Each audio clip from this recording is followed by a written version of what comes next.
वो दरवाजा पूरा बंद कर दो। Yes.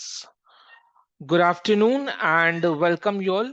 In today's class, we are going to start with sale of goods on approval or return basis. This is a new, interesting and easy chapter, very easy to score. You can expect a 5-mark question from this chapter. A 5-mark question from this chapter. Nothing to nothing much to test on, only a few journal entries and that we need to discuss in today's class. The topic is, the chapter's name is Sale of Goods on Approval or Return Basis. आस्ते आस्ते करे आसो. Sale of Goods on Approval or Return Basis.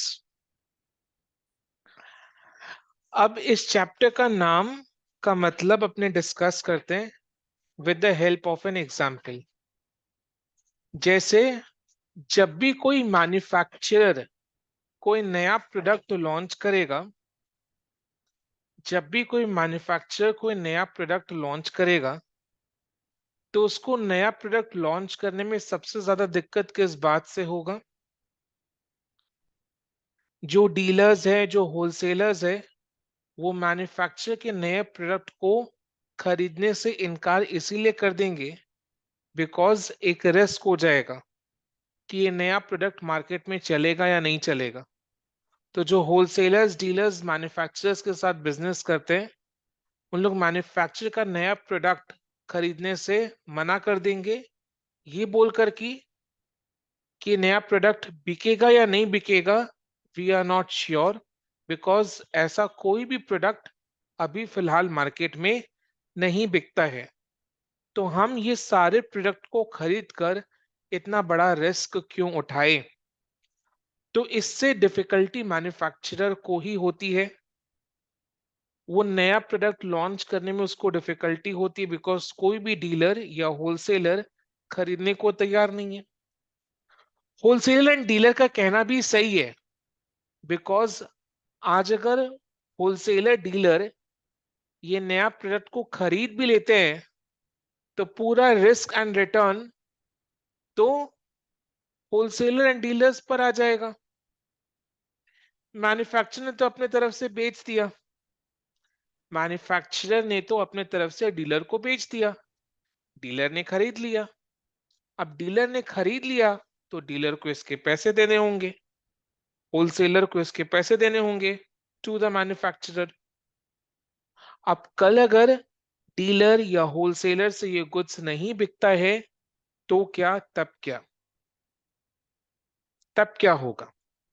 बहुत loss हो जाएगा, बहुत बड़ा risk है और कोई भी इस लॉस को लेने के लिए रेडी नहीं है, तैयार नहीं है. तो मैन्युफैक्चरर करे तो करे क्या? नया प्रोडक्ट काफी रिसर्च एंड डेवलपमेंट करके बनाया गया है तो इसमें काफी पैसा इन्वॉल्व्ड है मैन्युफैक्चरर का. बट कोई भी डीलर्स या मैन्युफैक्चरर नए प्रोडक्ट को खरीदने का रिस्क नहीं ले रहे बिकॉज अभी फिलहाल मार्केट में कोई भी ऐसा एग्जिस्टिंग प्रोडक्ट नहीं है जो बिकता है. तो कोई भी मैन्युफैक्चरर या तो कोई भी डीलर या होलसेलर नए प्रोडक्ट को अपने तरफ से बेचने के लिए रिस्क लेने को तैयार नहीं है. समझ में आ रहा है? यस और नो? एक एग्जाम्पल अपने ये कर दे सकते हैं रियल लाइफ से. जैसे हम लोग आज ऑनेस्टली बताना, कभी ना कभी लाइफ में, आज के डेट में कभी ना कभी लाइफ में ऑनलाइन कोई चीज मंगवाया है? चाहे वो मेडिसिन हो, खाना हो, कपड़े हो, कॉस्मेटिक्स हो, ग्रोसरी आइटम्स हो, कुछ भी हो, ऑनलाइन में सब बिक रहा है आजकल. तो क्या आज आज की डेट में कभी कोई ऑनलाइन शॉपिंग किया आपने? राइट, बहुत किया. ठीक है. ऑनलाइन शॉपिंग करने से पहले सबसे पहली बार जब आपने ऑनलाइन शॉपिंग किया तो आपको मन में डर लगा?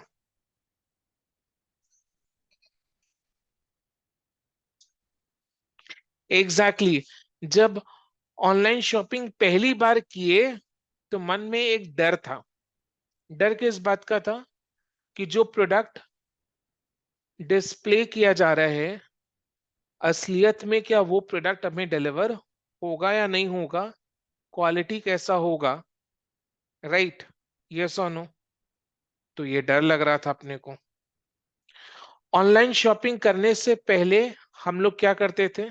ऑनलाइन शॉपिंग का ये जो कल्चर आया है, ऑनलाइन शॉपिंग का जो कल्चर आया है, ऑनलाइन शॉपिंग का प्लेटफॉर्म लॉन्च होने से पहले लोग मार्केट में जाकर गुड्स को खरीदते थे, सामान खरीदते थे।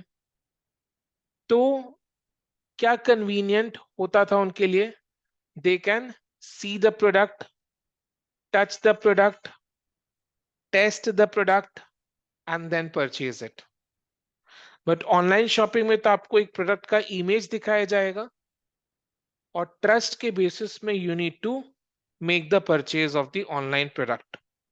ट्रस्ट के बेसिस में कि जो इमेज अपने को दिखाया जा रहा है, प्रोडक्ट जब डिलीवर होगा तो इसी तरीके से होगा, मतलब इसी तरीके का होगा और अच्छे क्वालिटी का होगा। तो एक ट्रस्ट बेसिस में अपने को खरीदना होता है। ठीक है, ऑनलाइन शॉपिंग प्लेटफॉर्म्स ने आपका ये ट्रस्ट कैसे जीता? बिकॉज लोग तो पहले डर रहे थे, ऑनलाइन शॉपिंग करने से पहले लोग डर रहे थे। ऑनलाइन शॉपिंग करने से पहले लोग डर रहे थे कि क्या पता जो प्रोडक्ट हम लोग खरीद रहे हैं वही सेम प्रोडक्ट डिलीवर होगा या अच्छे क्वालिटी का होगा या नहीं होगा, कि हमारा पैसा बर्बाद ना हो जाए। तो ये डर रहे थे। आज आप इतने ईज के साथ ऑनलाइन शॉपिंग क्यों कर पा रहे हो?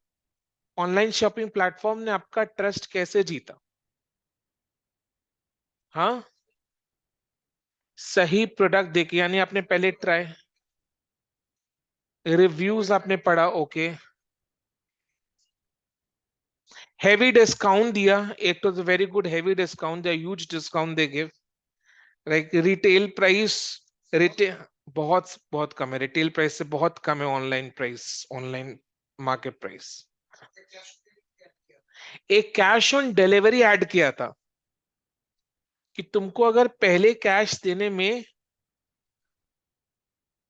ट्रस्ट इश्यूज है, अगर पहले कैश देने में ट्रस्ट इश्यूज है, no worries, when you get the product in your hand, when the product gets delivered to you, then pay cash, cash on delivery।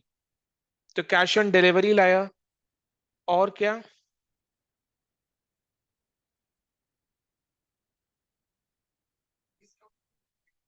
Discount तो हो गया, ह्यूज डिस्काउंट हो गया कैश ऑन डिलीवरी। वो तो other conveniences है, other benefits है online shopping जो आपको प्रोवाइड करता है। आपका ट्रस्ट जीतने के लिए क्या किया, और क्या किया होगा? It has return and exchange policy. It has return and exchange policy in the sense कि सपोज आपने कोई मिंत्रा में एक प्रोडक्ट खरीदा, ऑनलाइन शॉपिंग किया, कैश ऑन डिलीवरी है, तो you receive the product, paid cash on delivery, you tried the clothes, the clothes did not fit your body, या क्लोथ्स का क्वालिटी आपको अच्छा नहीं लगा, या क्लोथ्स आपके मन लायक डिजाइन का नहीं था, या जैसा दिखाया गया था वैसा नहीं था, या क्लोथ्स में कोई डिफेक्ट था, या आपके बॉडी शेप को फिट नहीं हो रहा था, जो भी रीजन है, रीजन देकर you can return that product and get the money back and exchange it. तो ये सिस्टम लाने से online shopping platform won the trust of the consumers कि कल अगर कैश ऑन डिलीवरी पे करने के बाद भी प्रोडक्ट आपके मन चाहा नहीं निकलता है तो आप उस प्रोडक्ट को रिटर्न कर सकते हैं विद इन से 7 days और 30 days। तो एक return policy locker they have gained the trust of the consumers. तो कंज्यूमर को ये पता है मैं कैश ऑन डिलीवरी दे भी दूं तो भी ऐसा नहीं कि मेरा पैसा बर्बाद जाएगा, मेरे को लॉस होगा। बिकॉज अगर मेरे को प्रोडक्ट पसंद नहीं आया, प्रोडक्ट की क्वालिटी में डिफेक्ट है, प्रोडक्ट में डिफेक्ट है, क्वालिटी खराब है, या जो भी रीजन है, प्रोडक्ट रिटर्न कर सकते हैं। जैसे जब अपने मॉल्स में जाते हैं, जब अपने क्लोथ्स खरीदते हैं, what do? We see the clothes through our eyes, right? Then we select a few clothes, go to the trial room, try the clothes. But this opportunity is not given to us by the online platform. Online shopping में opportunity नहीं है, तो online shopping ने क्या policy लाया? Return policy लाया कि आप प्रोडक्ट को अपने साइज के अकॉर्डिंग ऑर्डर करो, प्रोडक्ट जब हाथ में आएगा तब पैसे दे देना, प्रोडक्ट लेने के बाद उसको ट्राई करके देखो, ट्राई करके देखो, नहीं समझ में आ रहा है, साइज का नहीं है, फिटिंग नहीं है, ये डिफेक्टिव क्वालिटी का है, प्रोडक्ट में कोई डिफेक्ट है, तो आप रिटर्न कर सकते हैं रीजन देते हुए कि इन रीजंस की वजह से मैं प्रोडक्ट को रिटर्न कर रहा हूं। तो that return policy is there. तो this is how online platform matched itself with the yes retail outlets।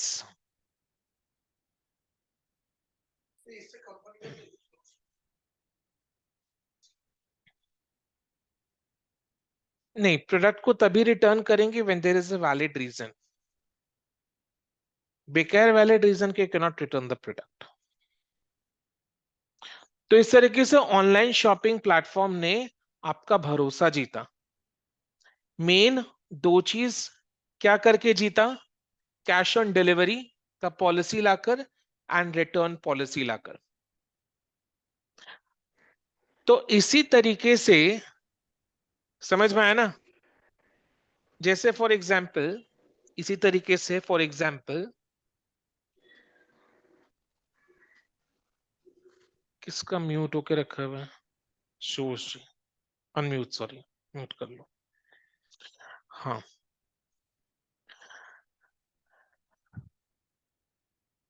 जैसे आपने ऑनलाइन शॉपिंग प्लेटफॉर्म में ऑर्डर प्लेस कर दिया, ऑर्डर प्लेस कर दिया, ऑर्डर प्लेस करके आपने कैश ऑन डिलीवरी का ऑप्शन सेलेक्ट किया, प्रोडक्ट आपके यहाँ आया, आपने कैश ऑन डिलीवरी पेमेंट कर दी, कंपनी ने आपको 7 days का टाइम दिया है रिटर्न करने के लिए। तो आपके पास 7 days का टाइम है रिटर्न करने के लिए। अगर आप 7 days के भीतर रिटर्न नहीं करते हो तो इसका मतलब कंपनी क्या समझेगा? कि आपने प्रोडक्ट को एक्सेप्ट कर लिया, अपना अप्रूवल दे दिया। और अगर आप रिटर्न कर देते हो तो आपको प्रोडक्ट पसंद नहीं आया।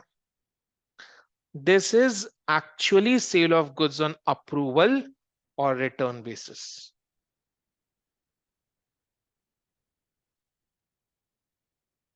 बिकॉज लोगों के दिमाग में मॉल्स, शॉपिंग मॉल्स, ये सब घुसे हुए थे।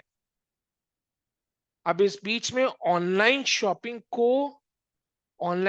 प्लेटफॉर्म को पेनिट्रेट करना, मतलब ऑनलाइन शॉपिंग को पेनिट्रेट, ऑनलाइन शॉपिंग प्लेटफॉर्म को लाना, लॉन्च करना was very difficult. Because consumers को ट्रस्ट इश्यूज होंगे, वो सोचेगा मेरा पैसा लेकर इन लोग सही प्रोडक्ट डिलीवर नहीं करेगा, तो cash on delivery, then return policy, ये सब चीज लाकर भरोसा को जीता and online shopping penetrated the market. ठीक है, this is actually sale of goods on approval और रिटर्न बेसिस। तो हम लोग जिस मैन्युफैक्चरर का बात कर रहे थे उसने भी डीलर से क्या बोला? डीलर को ये बोला कि डीलर तुम गुड्स खरीदो मत, गुड्स खरीदने से पूरा रिस्क तुम्हारे सर पर आ जाएगा। कल अगर तुम ये गुड्स नहीं बेच पाओगे तो तुम्हारा लॉस है, तो तुम गुड्स खरीदो मत। I will not sell you the goods, you just take the goods, take the possession of the goods, not the ownership. Take the possession of the goods, not the ownership. Ownership shall lie with me. Ownership shall lie with me. ठीक है? Ownership shall lie with the manufacturer. Dealers, you just take the possession of the goods, take the goods with you, market the goods, try to sell the goods. अगर ये goods बिक गए मतलब तुमने इसे बेच दिया, मैन्युफैक्चरर डीलर को बोल रहा है कि अगर तुमने ये गुड्स बेच दिया तब तो ये मेरा सेल हो गया। बिकॉज अगर डीलर ने गुड्स बेचा इसका मतलब डीलर ने वो गुड्स खरीद लिया मैन्युफैक्चरर से, मैन्युफैक्चरर का सेल हो गया, मैन्युफैक्चरर का सेल हो गया। और अगर डीलर ये गुड्स नहीं बेच पाया तो एज इट इज वो गुड्स को रिटर्न कर देना, एज इट इज गुड्स को रिटर्न कर देना। This is not sales return, this is reverse of sales. There is a difference. Sales return कब होता है? जब पहले सेल हुआ है। इधर में सेल नहीं हो रहा है, manufacturer is not selling the goods to the dealer, dealer is just taking away the goods, manufacturer is just transferring the possession of the goods to the dealer, not transferring the ownership. So it is not a sale. तो कल अगर dealer ये goods नहीं बेच पाता है, dealer has full rights to return back the goods to the manufacturer, giving the reason that I was unable to sell the goods. अब खुद ही सोचो नॉर्मल सेल के केस में क्या ऐसा होता है? नॉर्मल सेल के केस में suppose I am the manufacturer, you are the dealer, you have taken 100 pieces of calculator from me, I have sold calculator to you, but आपसे वो calculator बिक नहीं रहा है, तो can you return back that calculator to me saying that मेरे से आपका calculator बिक नहीं रहा, अपना calculator वापस रखो? No, नॉर्मल सेल के केस में ऐसा नहीं हो सकता। नॉर्मल सेल के केस में sales return cannot happen for the reason that the dealer or the wholesaler were unable to sell the goods. You cannot return the goods back to the manufacturer saying that मेरा goods आपसे नहीं बिका, अपना goods को वापस रखो। अरे भैया तुमने फिर खरीदा ही क्यों? जब तुमसे नहीं बिक रहा था तो मैं दूसरे डीलर को बेचता, तुमने खरीद लिया तो तुम्हें इसके पैसे देने होंगे। But sale of goods on approval और रिटर्न के बेसिस में ऐसा बिल्कुल भी नहीं है। Sale of goods on approval और रिटर्न बेसिस में मैन्युफैक्चरर डीलर को ऑप्शन दे रहा है कि तुम ये गुड्स को ले जाओ, बेचो, बेचने की कोशिश करो, बिक गया तो ठीक है, तुम्हारे साथ मेरा भी सेल हो गया, और अगर नहीं बेच पाए तो गुड्स को रिटर्न कर देना। फिर मैं क्वेश्चन मार्क नहीं लगाऊंगा कि why are you returning back the goods. You can return back the goods just because you are unable to sell the goods. तो डीलर के मन में एक भरोसा जाग गया कि ठीक है चलो मेरे पर कोई रिस्क नहीं है। डीलर को भरोसा जाग गया, डीलर ये सोचा कि कल अगर मैं ये गुड्स नहीं बेच पाऊंगा तो कोई दिक्कत नहीं है, मैन्युफैक्चरर ये गुड्स को वापस ले लेगा, रिटर्न का वैसा झमेला नहीं है। कि मेरे को बताना पड़ेगा कि रिटर्न क्यों हो रहा है। जस्ट नहीं बिका गुड्स, वापस ले लेगा वो। तो डीलर के ऊपर से रिस्क हट गया, बिकॉज ओनरशिप ट्रांसफर नहीं हुआ, पोजेशन ट्रांसफर हुआ था। ठीक है, तो मैन्युफैक्चरर डीलर को गुड्स दिया, देने के साथ साथ उसे टाइम भी देता है। नहीं, सपोज से 3 months, 4 months, एक साल इज टू लॉन्ग, एक साल is too long, few months, few days. Manufacturer dealer को गुड्स के साथ टाइम लिमिट भी देता है कि से within 3 months you give me a yes और अ नो। तो 3 months का टाइम दिया मैन्युफैक्चरर ने डीलर को गुड्स के साथ। डीलर ने गुड्स का पोजेशन ले लिया, अपने एंड से डीलर बेचने का कोशिश कर रहे हैं। गुड्स बिक गया तो बढ़िया बात है। After 3 months he shall return back the goods to the manufacturer। और अगर डीलर कुछ नहीं करता है, 3 months बीत गया, तो after 3 months it is said to be a sale. 3 months बीत गया, डीलर ने कुछ नहीं बोला, ना हाँ बोला ना बोला, तो इस साइलेंस का क्या मतलब होगा? It's a yes. समझ में आ रहा है ना? It's a yes, he has given his approval. जैसे अमेजन फ्लिपकार्ट के केस में, if you are not returning back the goods within 7 days, then it is a sale because it is your silent approval। Approval है वो। else you would have returned the goods within 3 months, amazon के case में within 7 days। within 7 days you did not take any action, so after 7 days it shall be assumed that sale has taken place, you have given your approval for the sale, else you would have returned the goods within 7 days।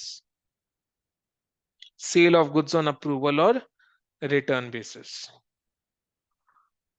समझ में आया? तो manufacturer को बोला कि तुम्हारे पास 3 months का time है, ये 3 months के बीच तुम सेल कर लो तो ठीक है, तुम्हारा भी सेल हो जाएगा टू द कंज्यूमर, और मैं तुम्हें सेल कर दूंगा टू द डीलर। तो तुम्हारे साथ मेरा भी सेल हो जाएगा, बढ़िया बात है।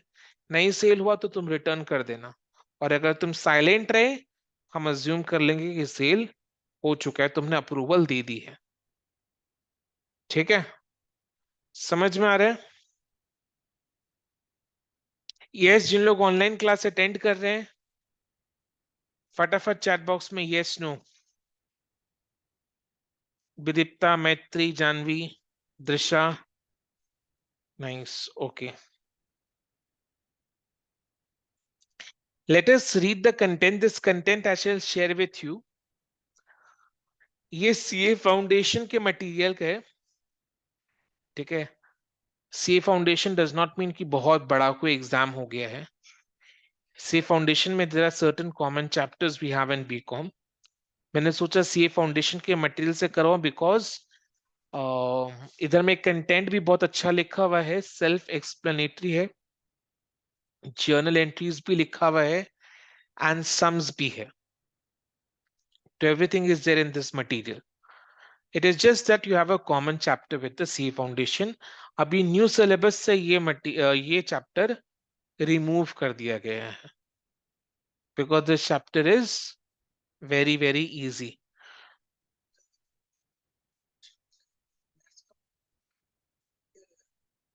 नहीं नहीं, एक ही चैप्टर ऐड हुआ है।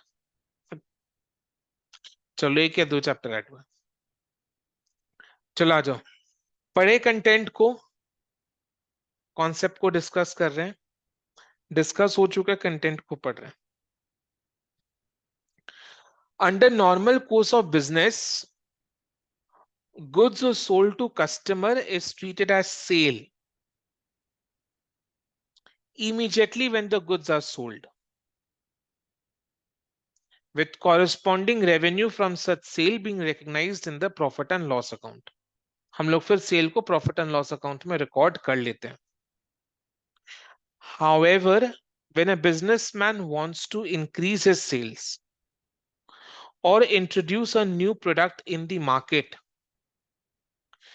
he usually faces hardships, difficulties due to competition prevailing in the market. To counter it, goods are sometimes sent to the customers on sale or return basis. Here, goods are sent on approval or return basis means goods are delivered to the customers with the option they have the option to retain or return. Retain or return. You have to take it or give it back within a specified period.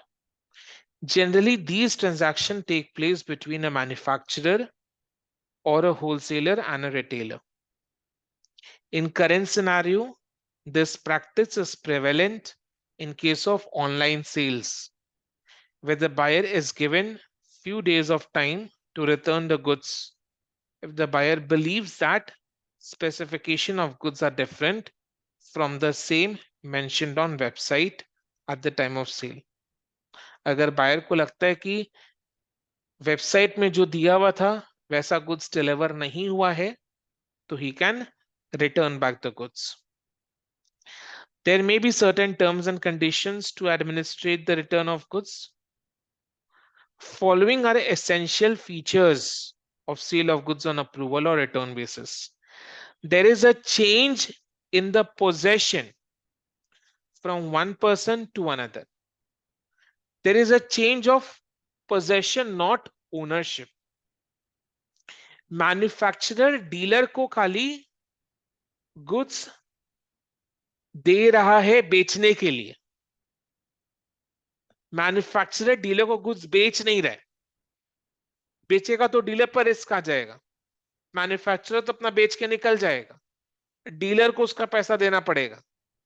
और कल अगर dealer को एक goods नहीं, dealer से अगर goods नहीं बिका तो डीलर ये बोल के तो रिटर्न बैक नहीं कर सकता है ना कि भाई तुम्हारा गुड्स नहीं बिका, तुम अपना गुड्स को वापस रखो, मेरे पैसे लौटा दो. This can not happen in real life, but sale of goods on approval और रिटर्न बेसिस के सिस्टम में ये चीज संभव है. यहाँ पर मैन्युफैक्चरर डीलर को गुड्स बेचने के लिए दे रखे, तुम बेच सके तो, नहीं बिका तो हम वापस ले लेंगे. That is it. तो only the possession is transfer from one person to another.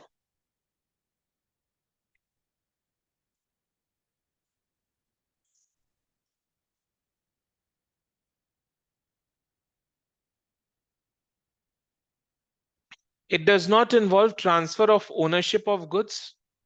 The ownership is passed only when the buyer gives his approval or if the goods are not returned within that specified period. Ownership कब पास होता है, यानी cell की तरह treat कब करेंगे, जब buyer सामने से आकर बोलेगा, hey, I have taken your goods. Your goods are selling out in the market. I have taken your goods. Or he does not give his approval and that time limit has expired. So this we call it as silent approval. या तो buyer कुछ चलकर बोलेगा, hey, I have taken your goods, तुम्हारा goods बिक रहा है, मैंने तुम्हारा गुड्स खरीद लिया. या टाइम लिमिट, जो टाइम लिमिट दिया गया था वो खत्म हो गया, बट बायर की तरफ से कोई रिस्पॉन्स नहीं आया, तो इट मींस व्हाट, सेल हो गया. समझ में आया? The customer does not incur any liability when the goods are merely sent to them. तो कस्टमर के ऊपर कोई लाइबिलिटी नहीं आता है just because goods are sent to them, because goods को खाली दिया गया है उन्हें ट्राई एंड टेस्ट करने के लिए.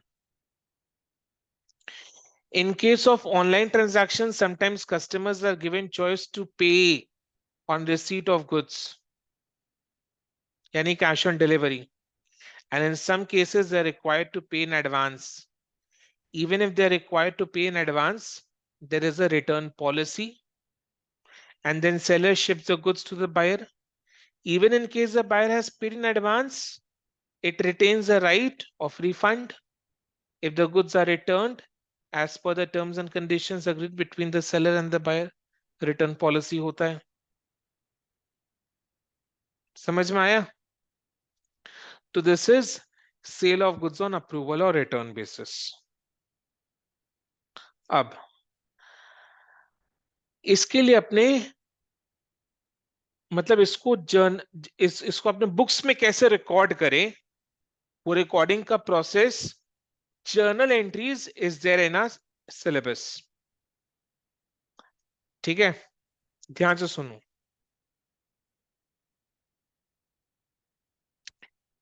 प्रोसेस को सुनना. मैन्युफैक्चरर डीलर को जब गुड्स का पोजेशन दे रहा है, ओनरशिप नहीं दे रहा, तो क्या ये एक्चुअल सेल है? बी कॉन्फिडेंट, ये नहीं है, ये एक्चुअल सेल नहीं है. It is just the possession which is transferred by manufacturer to the dealer. अच्छा, अपने जर्नल एंट्रीज किसके बुक्स में डिस्कस कर रहे हैं? In the books of the manufacturer, because manufacturer को ये गुड्स बेचना है. ठीक है, तो मैन्युफैक्चरर जब डीलर को ये गुड्स दे रहे हैं, उसका पोजेशन ट्रांसफर कर रहे हैं, तो this is not actual sales. तो ये मूवमेंट ऑफ गुड्स जो हो रहा है फ्रॉम मैन्युफैक्चरर टू डीलर, इसको कैसे रिकॉर्ड करें? इसको कैसे रिकॉर्ड करें? कैसे रिकॉर्ड करना है? एक्चुअल सेल की तरह. रुक जाओ, पहले पूरा खत्म होने दो, then you jump into any conclusion. I said when manufacturer is transferring the possession of the goods to the dealer, he is not making actual sales to the dealer. Then how do we record the movement of the goods from manufacturer to the dealer? By recording it as an actual sale. Actual sale हुआ नहीं है, फिर भी उसको as actual sale record कर लेंगे. Actual sale हुआ नहीं है, फिर भी एज एक्चुअल सेल रिकॉर्ड कर लेंगे. एक्चुअल सेल का क्या एंट्री पास होता है? Debtors account debit to sales account. Manufacturer ने क्या बोला पोजीशन ट्रांसफर करते वक्त? Hey, I give you 3 months time. 3 months time, either you give your approval or you return back the goods. Within 3 months, if the goods are returned, within 3 months, if the goods are returned, तो manufacturer क्या entry pass करेगा? उसने पहले जो cell का entry पास किया था, उसको रिवर्स कर देगा. Sales account debit to debtors account, or you can write sales return account debit to debtors account, whatever. I prefer sales account debit to debtors account. पहले जो सेल का एंट्री पास किया था वो बर्बाद हो गया, तो उसको रिवर्स कर देगा. Sales account debit to debtors account. Situation two, what if the dealer gives his approval, तब क्या एंट्री पास होगा? जो भी मन में वो बोलो. बैंक में पैसा नहीं आया, अभी पेमेंट नहीं हुआ. Debtors account debit to sales तो पोजीशन ट्रांसफर करते वक्त ही कर दिया था. एक्चुअल सेल हुआ नहीं था, फिर भी एक्चुअल सेल का एंट्री रिकॉर्ड किया. तो जब फाइनली 3 months के भीतर उसने अप्रूवल दे दिया, यानी एक्चुअल सेल हो गया, तब क्या एंट्री रिकॉर्ड करेंगे? कोई एंट्री रिकॉर्ड होगा ही नहीं, बिकॉज पहले ही तो एक्चुअल सेल का एंट्री रिकॉर्ड हो चुका है. No entry matrices.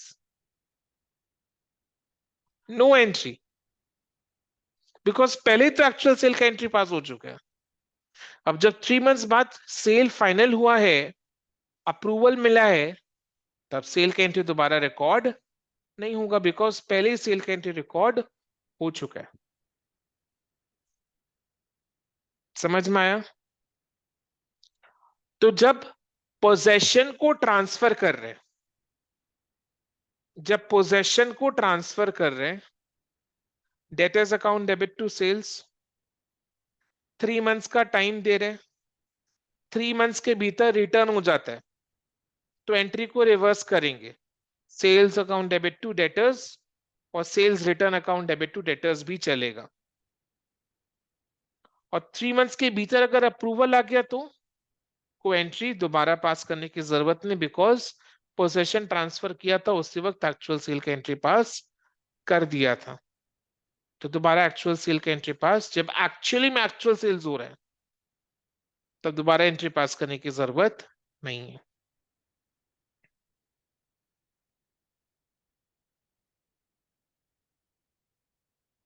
समझ में आया? क्लियर? सेल, ये नॉर्मल सिचुएशन हो गया। अब स्पेशल सिचुएशन में हो सकता है सेल हुआ है, हो सकता है सेल हुआ है, तो क्या कोई एंट्री पास करना है?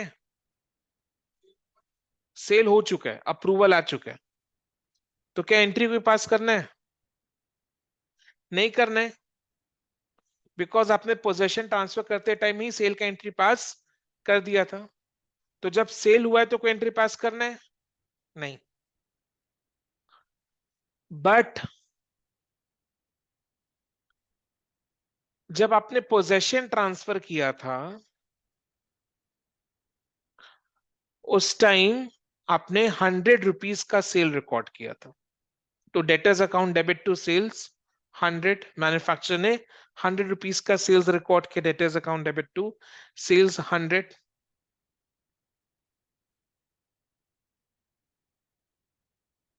अप्रूवल आ गया, तो क्या सेल का एंट्री रिकॉर्ड होगा? नहीं होगा। बी कॉन्फिडेंट, नहीं होगा। अप्रूवल आ गया बट हायर प्राइस पर, प्राइस बढ़ा दिया, 120 कर दिया। सर पहले तो 100 रुपए का सेल रिकॉर्ड हुआ था, अब ये सेल किस प्राइस पर फाइनलाइज हुआ?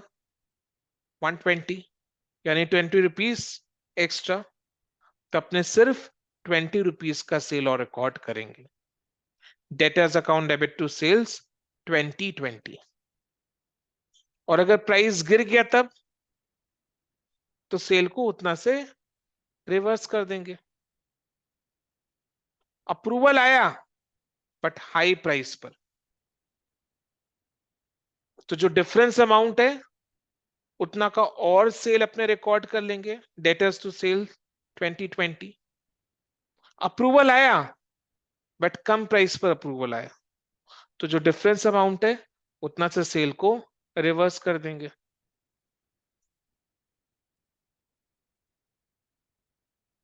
क्या क्या एंट्रीज डिस्कस हुआ? सबसे पहले, जब मैन्युफैक्चरर डीलर को पोजेशन ट्रांसफर कर रहा है, तो ये एक्चुअल सेल नहीं है, फिर भी अपने को एक्चुअल सेल का एंट्री रिकॉर्ड करना होगा, debtors account debit to sales at sales value.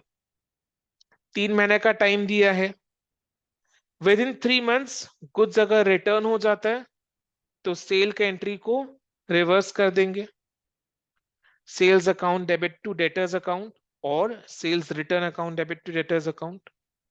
But अगर अप्रूवल आ गया तो कोई एंट्री पास नहीं होगा। Special situation, approval high price पर आया है, तो डिफरेंस अमाउंट का सेल और रिकॉर्ड कर लेंगे। अप्रूवल लो प्राइस पर आया है, तो डिफरेंस अमाउंट का सेल को रिवर्स कर देंगे।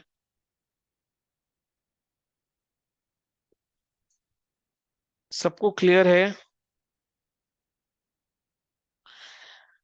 Depends upon the terms and conditions,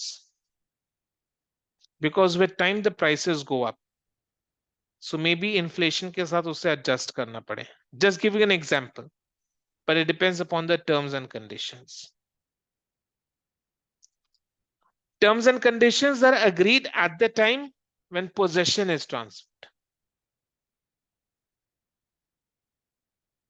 जब पोजेशन को ट्रांसफर किया जा रहा है तभी टर्म्स एंड कंडीशंस को दोनों आपस में तय कर लेते हैं, फिक्स कर लेते हैं, अग्री कर लेते हैं.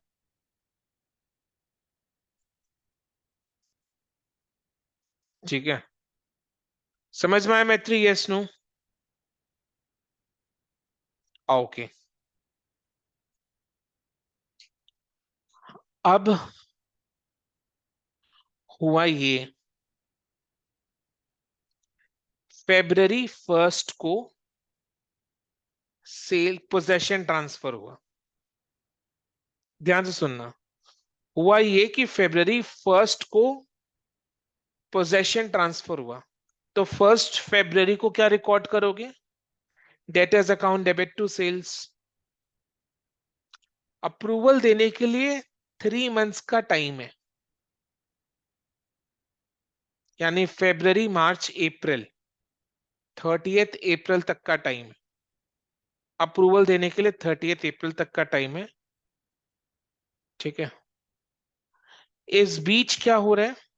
इस बीच 31st March year end date आ रहा है. अब ईयर एंड डेट में जब अकाउंटेंट बैठकर अकाउंट्स को फाइनलाइज कर रहे, trading and profit and loss account and balance sheet बना रहे, वो क्या देख रहे हैं? 1 लाख रुपए का गुड्स मैन्युफैक्चरर ने डीलर को भेजा है. 1 लाख रुपए का गुड्स मैन्युफैक्चरर ने डीलर को भेजा है, जिसके लिए मैन्युफैक्चरर ने सेल का एंट्री पास कर दिया, debtors account debit to sales कर दिया 1 लाख. इसका अप्रूवल आने में टाइम है, 3 मंथ्स का टाइम दिया है, 30th April तक टाइम है, बीच में ईयर एंड है. अकाउंटेंट बैठ के क्या देख रहे हैं? ये तो खाली पोजेशन ही ट्रांसफर हुआ है, एक्चुअली में क्या सेल है? एक्चुअली में क्या सेल है? ईयर एंड डेट में बैठ के देख रहे हैं वो, एक्चुअली में सेल नहीं है, बट सेल रिकॉर्ड हो गया. अकाउंटेंट ईयर एंड के डेट में बैठकर अकाउंट्स फाइनलाइज कर रहा है, trading and profit and loss account and balance sheet बना रहा है. एंड वो क्या नियम फॉलो करता है? Final account should give a true and fair view of the state of affairs. True and fair view मतलब जो फाइनल अकाउंट्स है वो बिजनेस के बारे में सब कुछ सच बताए. क्या ये सेल सच है, झूठ है? तो अकाउंटेंट क्या करेगा ईयर एंड में बैठकर? जिस सेल का अप्रूवल पेंडिंग है, जिस सेल का अप्रूवल पेंडिंग है, वो सेल का एंट्री को वो रिवर्स कर देगा, so that the correct figure of sales is shown in the trading account and the correct amount of debtors is shown in the balance sheet. तो accountant क्या करेगा? उसको पता है कि मेरे को सब कुछ सच दिखाना है, तो ये सेल सत्य नहीं है, मिथ्या कथा है, तो सेल को क्या करेगा? रिवर्स कर देगा, sales account debit to debtors कर देगा. और इस गुड्स का ओनर कौन है? मैन्युफैक्चरर. तो ये मैन्युफैक्चरर का स्टॉक इन हैंड है, ये मैन्युफैक्चरर का क्लोजिंग स्टॉक है, डीलर का नहीं है. डीलर इसका मालिक नहीं है. किसका संपत्ति है ये? मैन्युफैक्चरर का. तो उसको एज क्लोजिंग स्टॉक भी रिकॉर्ड करेगा. और क्लोजिंग स्टॉक, अच्छा क्लोजिंग स्टॉक का एंट्री क्या पास होता है? क्लोजिंग स्टॉक ट्रेडिंग अकाउंट के बाई साइड में आता है, by closing stock. So closing stock account debit to trading account. क्या एंट्री पास करेगा? Inventory lying with customers account debit to trading account. Inventory lying with customers account debit to trading account. Closing stock account debit to trading account. Inventory lying with customers account debit to trading account. किस price पर record करेगा? Closing stock always cost price पर record होता है, cost market price whichever is lower, तो ये वो system follow करेगा। तो ईयर एंड में जिसका अप्रूवल पेंडिंग है उसके लिए सेल को रिवर्स कर देंगे, sales account debit to debtors कर देंगे, और उसको क्लोजिंग स्टॉक में भी दिखाना होगा। समझ में आ रहा है? क्लोजिंग स्टॉक में भी दिखाना होगा। क्लोजिंग स्टॉक में कैसे दिखाएंगे? Inventory lying with customers account debit to trading account. Clear? तो क्या सीखा, एक बार मेरे को रिकैप करना है। मैन्युफैक्चरर कोई नया प्रोडक्ट लॉन्च करना चाह रहा है जिसको कोई भी डीलर खरीदने को राजी नहीं है, तो डीलर को ललचाने के लिए, डीलर का भरोसा जीतने के लिए मैन्युफैक्चरर अपनाता है sale of goods on approval और रिटर्न बेसिस का सिस्टम, जिसके तहत मैन्युफैक्चरर डीलर को गुड्स का केवल पोजेशन ट्रांसफर करता है, ओनरशिप नहीं। और डीलर को एक टाइम लिमिट देता है जिसके भीतर डीलर को ये गुड्स सेल करना है। अगर कर पाया तो ठीक है, नहीं कर पाया तो रिटर्न कर देगा। तो जब मैन्युफैक्चरर डीलर को केवल पोजेशन ट्रांसफर कर रहा है, हकीकत में ये सेल नहीं है, बट फिर भी गुड्स के इस मूवमेंट को रिकॉर्ड करने के लिए नॉर्मली एक सेल का एंट्री पास होगा, which is debtors account debit to sales account. 3 महीने का टाइम दिया है, 3 महीने का भीतर अगर गुड्स रिटर्न कर दिया तो सेल को रिवर्स कर देंगे, sales account debit to debtors account, या sales return account debit to debtors account. और अगर 3 महीना के भीतर अप्रूवल दे दिया है, अप्रूवल कैसे दे सकता है? खुद चलकर बोल सकता है कि तुम्हारा कुछ मैंने एक्सेप्ट किया, अप्रूवल, यस, थम्स अप दिखा दिया, या फिर कुछ नहीं बोल सकता, 3 महीना खत्म, कुछ रिस्पॉन्स नहीं आया, तो इट इज अप्रूवल। तो अप्रूवल, जब सेल एक्चुअली में फाइनली अप्रूव हो गया है, तब दोबारा से सेल का एंट्री पास नहीं होगा, बिकॉज ऑलरेडी पहले सेल का एंट्री पास हो चुका है। स्पेशल टर्म्स एंड कंडीशंस के तहत, स्पेशल टर्म्स एंड कंडीशंस के तहत हो सकता है जब सेल अप्रूव हुआ हो तो एट हायर प्राइस हुआ हो। जब सेल अप्रूव होता है तो अपने को एंट्री पास नहीं करते, बट सेल जब हायर प्राइस में अप्रूव हुआ है तो डिफरेंस अमाउंट का अपने और सेल रिकॉर्ड करेंगे। समझ में आया? Debtors account debit to sales 2020, because जब पोजेशन ट्रांसफर किया था तो 100 रुपीज में सेल को रिकॉर्ड किया, जब अप्रूवल मिला है तो हायर प्राइस में अप्रूव हुआ है, तो 20 रुपीज का सेल और रिकॉर्ड करेंगे, debtors account debit to sales 2020। और अगर अप्रूवल लोअर प्राइस में हुआ है तो सेल को डिफरेंस अमाउंट से रिवर्स कर देंगे, sales account debit to debtors account 2020। अगर 100 का 80 हो गया तो 100 का 80 हो गया तो ठीक है। ईयर एंड में अकाउंटेंट क्या करेगा? बैलेंस शीट और trading and profit and loss account का ट्रू पिक्चर प्रेजेंट करने के लिए जिन सेल का अप्रूवल पेंडिंग है, अप्रूवल इज पेंडिंग, उन सेल को क्या करेगा? रिवर्स कर देगा, रिवर्स कर देगा, बिकॉज अप्रूवल पेंडिंग है, सेल एक्चुअली में नहीं हुआ। तो एक्चुअली में सेल नहीं हुआ तो सेल रिकॉर्ड कैसे हुआ? डेटर्स क्यों रिकॉर्ड हुआ? तो सेल को रिवर्स कर देगा। समझ में आ रहा है? क्लियर हो रहा है ना? ईयर एंड में आकर अकाउंटेंट क्या करेगा? जिस सेल का अप्रूवल पेंडिंग है, वो सेल एक्चुअली में अभी तक पेंडिंग है, अप्रूवल मिला नहीं है, तो सेल हुआ नहीं। नहीं तो अप्रूवल मिल जाता तो ठीक होता, अभी तक अप्रूवल पेंडिंग है। तो जिस सेल का अप्रूवल पेंडिंग है, वो सेल को वो रिवर्स कर देगा, एंट्री पास करेगा sales account debit to debtors account, और वो स्टॉक को एज क्लोजिंग स्टॉक रिकॉर्ड कर लेगा मैन्युफैक्चरर के बुक्स में, बिकॉज इसका असली ओनर कौन है? मैन्युफैक्चरर है। क्लोजिंग स्टॉक के लिए क्या एंट्री पास होता है? Closing stock account debit to trading account. इसके लिए क्या एंट्री पास होगा? Inventory lying with customers account debit to trading account at cost और market price whichever is lower. अब बोलो, यहां तक जिन लोग भी क्लास अटेंड कर रहे हैं ऑनलाइन ऑफलाइन, सबको समझ में आया? क्लियर है? काफी बार रिपीट हो गया है। Yes, Maitri says yes, Janvi, Vidipta, remaining, Drishya, clear है?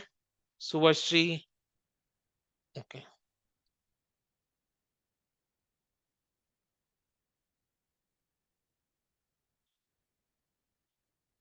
Shubhashree there, Shubha, they.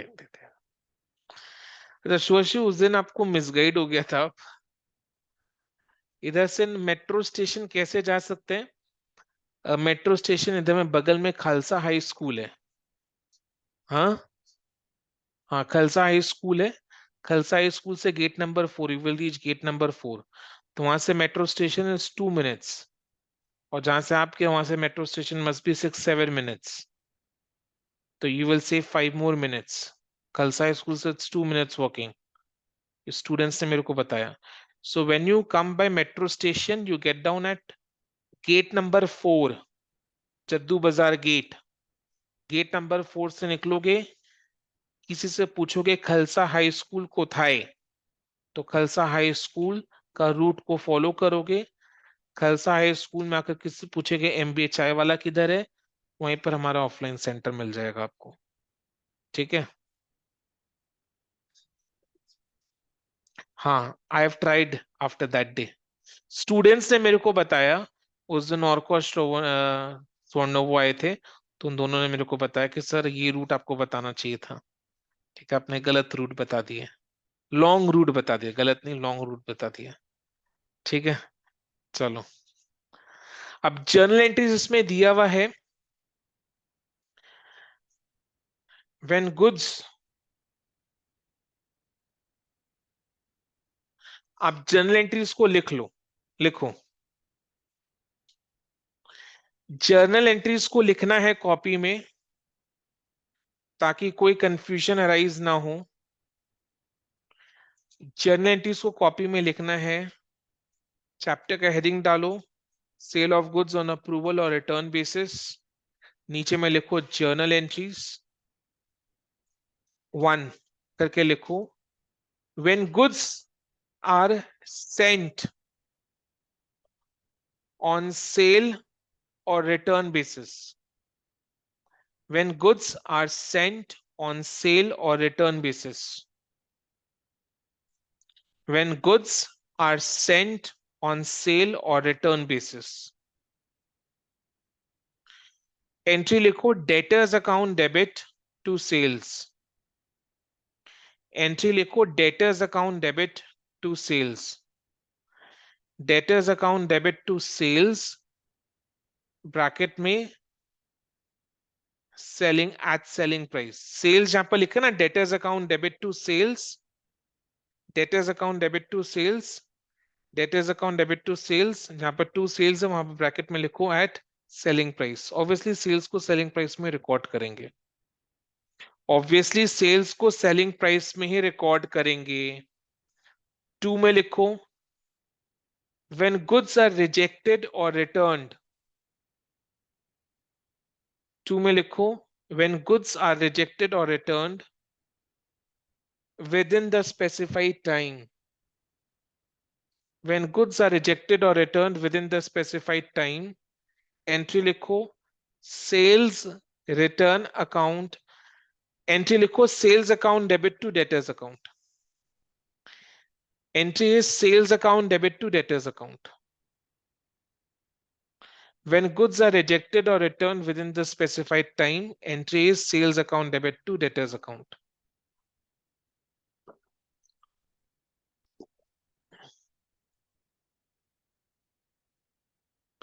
Sales account debit to debtors account.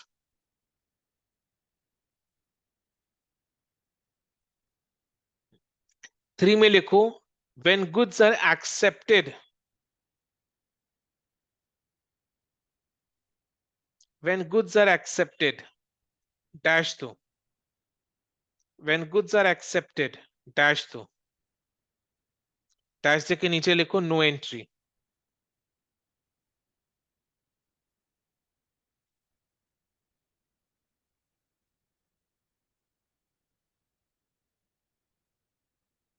Four में लिखो when goods are accepted at a higher price,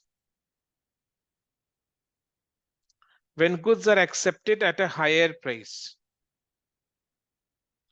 dash के नीचे एंट्री लिखो debtors account debit to sales, debtors account debit to sales, debtors account debit to sales to sales account. जहां पर लिखा है वहां पर ब्रैकेट्स में लिखो difference in price. To sales जहां पर लिखा है वहां पर ब्रैकेट्स में लिखो डिफरेंस इन प्राइस.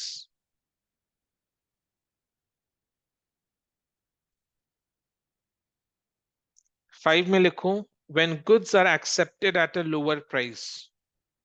जो मैं डिक्टेट कर रहा हूं वही लिखेंगे. when goods are accepted at a lower price, when goods are accepted at a lower price. Journal entry लिखो sales account debit to debtors account.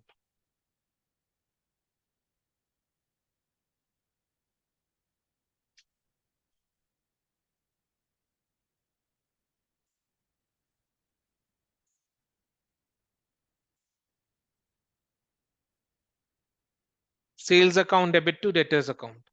6 roman 1 में लिखो at the year end, at the year end when goods are lying with customers, at the year end when goods are lying with customers and the approval is pending, at the year end when goods are lying with customers and the approval is pending,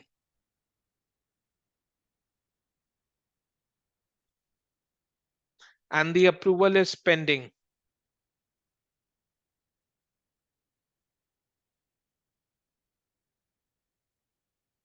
Entry लिखो sales account debit to debtors account, sales account debit to debtors account.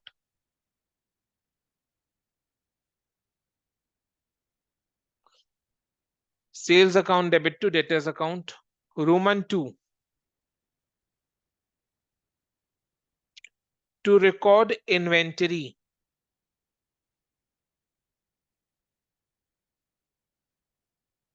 to record inventory of the goods lying with customers, to record inventory of the goods lying with customers. Entry लिखो inventory lying, लिखो inventory lying with customers account debit, inventory lying with customers account debit, inventory lying with customers account debit to trading account, to trading account. जहां पर to trading account लिखा है वहां पर brackets में लिखो at cost or market price whichever is lower. Inventory valuation का यही रूल है, at cost or market price whichever is lower. ये अपने इन्वेंट्री वैल्यूएशन के चैप्टर में और डिटेल्स में डिस्कस करेंगे. at cost or market price whichever is lower. समझ में आया ना? ठीक है, अब चलो इलस्ट्रेशन 1 करते हैं.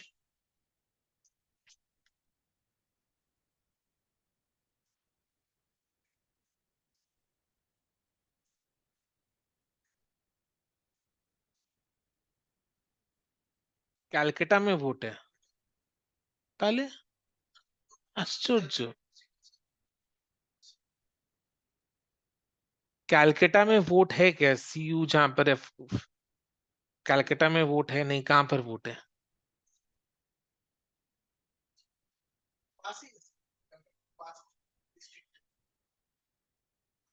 Cannot. It will happen in April only at the scheduled dates. No more postponement.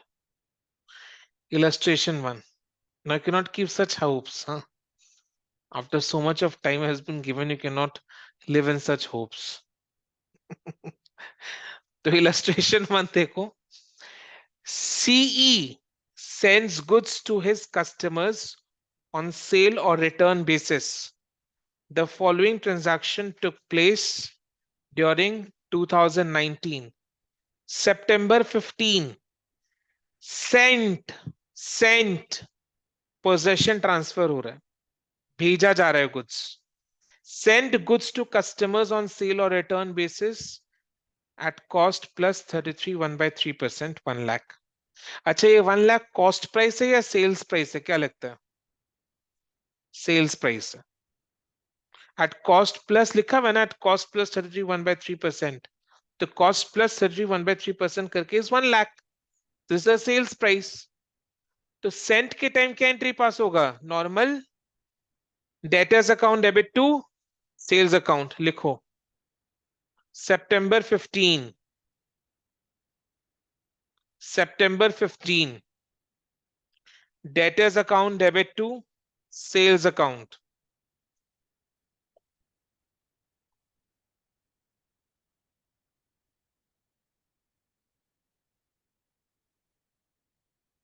one lakh.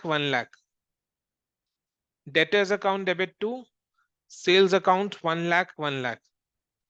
Then October 20, goods returned by customers 40,000. क्या एंट्री पास होगा? Sales account debit to debtors account 40,000, 40,000. October 20.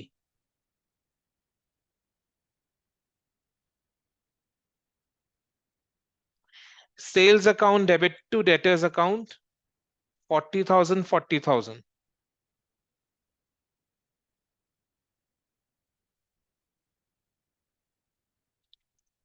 November 25, received letters of approval from customers. लिखो November 25, no entry.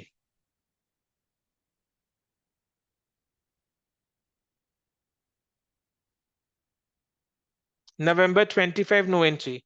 देखो 1 लाख रुपए का goods जो भेजा था, उसमें से 40 रिटर्न हो चुका है और 40 का अप्रूवल आ चुका है, तो बाकी बचा 20,000. December 31, अभी एंट्री पास मत करना. December 31, goods with customers awaiting approval, यानी पेंडिंग अप्रूवल 20,000. 20,000 का अप्रूवल आना बाकी है और टाइम भी है, टाइम भी है. Pending approval means there is time left to give the approval. सीई रिकॉर्ड्स सेल और return transactions as ordinary sales. हम लोग ऑर्डिनरी सेल्स के तरह ट्रांजैक्शंस को रिकॉर्ड किए. You are required to pass necessary journal entries in the books of C, assuming that accounting year closes on 31st December 2019. So December 31st को account close हो रहा है, तो ये ईयर एंड डेट है. Year end date में 20,000 का goods का अप्रूवल पेंडिंग है. ईयर एंड डेट में 20,000 के गुड्स का अप्रूवल पेंडिंग है. तो ईयर एंड डेट में जिन गुड्स का अप्रूवल पेंडिंग होता है, उनके लिए अपने 2 एंट्रीज पास करते हैं, 6 रोमन 1 रोमन 2. क्या एंट्री पास होगा? पहले तो sales account debit to debtors account 20,000, 20,000 लिखो. December 31, sales account debit to debtors account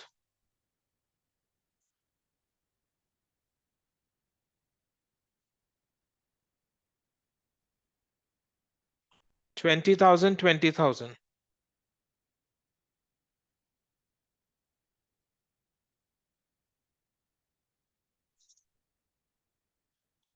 फिर क्या करना है?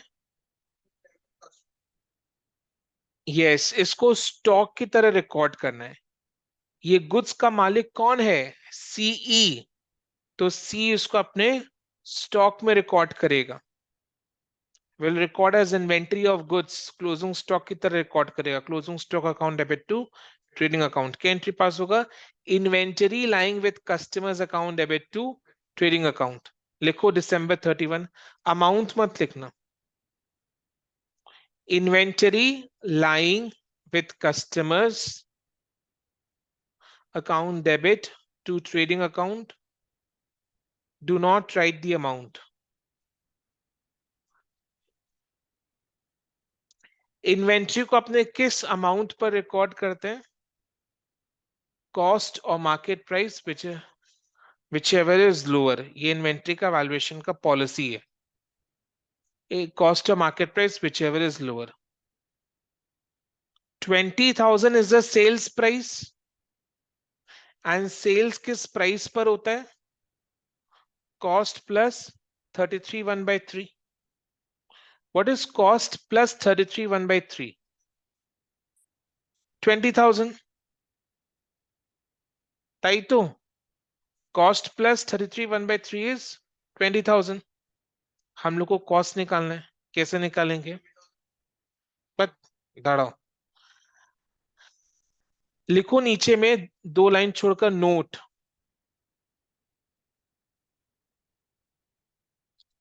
Late cost be 100। जिस चीज के ऊपर परसेंटेज बेस्ड होता है उसको 100 पकड़ते हैं। ये मैंने पहले भी सिखाया। जिसके ऊपर परसेंटेज होता है उसको 100 पकड़ते हैं। इधर में 33 1/3% जो है वो कॉस्ट के ऊपर है। तो कॉस्ट को 100 पकड़ो। Let cost be 100। Therefore profit is equal to 33 1/3% of 100। 33 1/3% of 100 which is equal to 33.33%। 33.33% नहीं लिखना है। ताई तो 33 1/3 means what? 33.33% of rupees 100 which is 33.33। Cost plus 33 1/3% है। तो ये जो 33 1/3% है this is based on cost. जिसके ऊपर परसेंटेज है उसको 100 अज्यूम करो। तो कॉस्ट को 100 अज्यूम किया। कॉस्ट का 33 1/3% इज प्रॉफिट। तो 100 का 33 1/3% इज प्रॉफिट। तो what is sales price? 100 plus 33.33। लिखो selling price is equal to cost plus profit.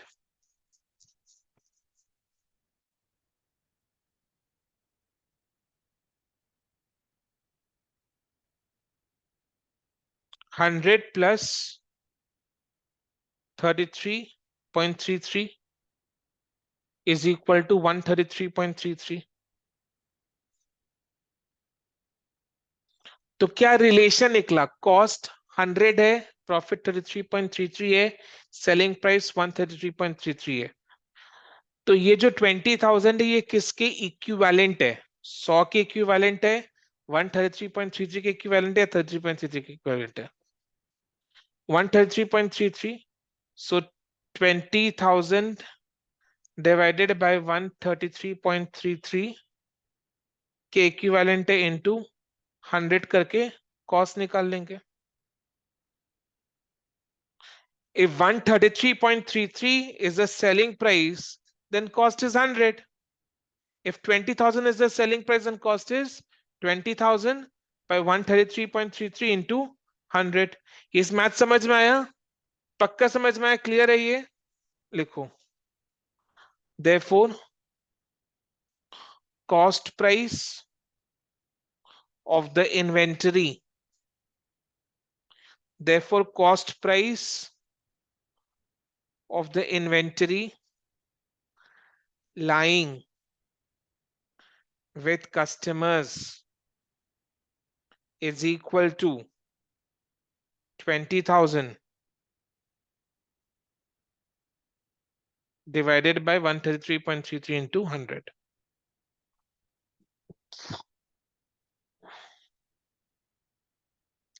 Cost price और सेलिंग प्राइस के बीच में इक्वेशन क्या है?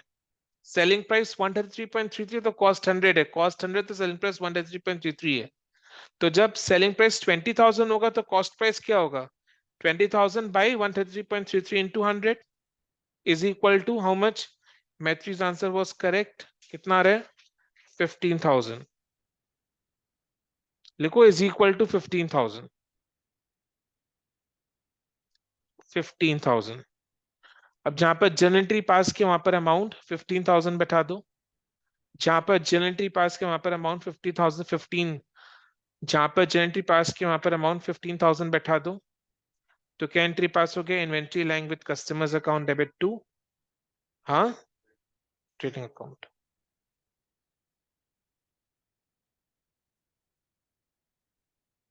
Fifteen thousand done. सो एक टिपिकल एग्जाम का क्वेश्चन है ये, इसके beyond you will not get for 5 marks. Easy, very easy. We are going to solve many more such questions in the next class, which is tomorrow. कल का class we are keeping at 4:30. ठीक है, कल का class we are keeping at 4:30. चलो then, आज we stop over here. समझ में आज का discussion? yes, no? yes, okay. So thank you so much. We meet tomorrow at 4:30 p.m. Bye and take care.